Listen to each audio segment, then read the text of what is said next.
İşte bu Məhərrəmov Hüseyn. Bu balamız bu şəkli çəkib, gətirib qoyub bura. Görürsünüz, bu uşaqlar 6B-də oxuyur. Hansısa məktəbdədirsə 6B-də oxuyur. Sağ olsun.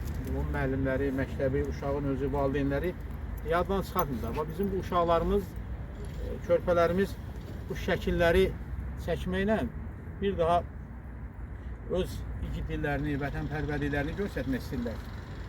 Və nə qədər bu xalqın, bu millətin suverenliyi var, dövlətçiliyi var, bu xalq öz şəhidini unutmayacaq, Xocalı şəhidlərini unutmayacaq.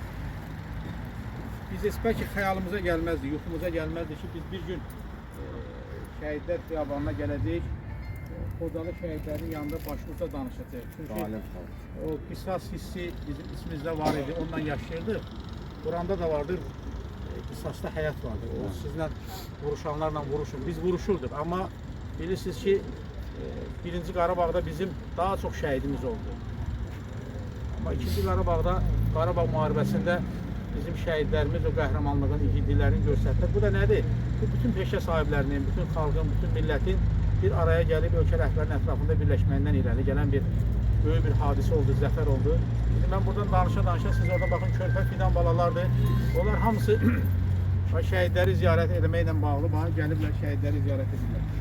Biz də bu ənənəni qoruyub, gələcək nəslə çatdırmalıyıq. Mənim diqqətimi bu şəkil cəlb elədi. Mən bunu qoyuram elə bura. Bugün bizim bir şəhidimizin mövlududur, doğum günüdür.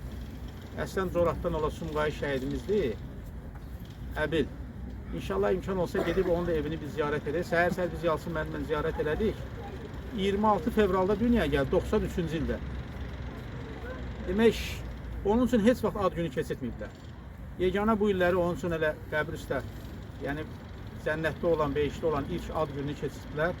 Allah bütün şəhidlərimizi rəhmət eləsin. Allah bu ziyarətimizi qəbul eləsin. Allah Teala burada etdiyimiz ibadət, itaat, duaları öz dərgahında qəbul eləsin. Allah sizdən razı olsun. Sağ olun. Allah razı olsun.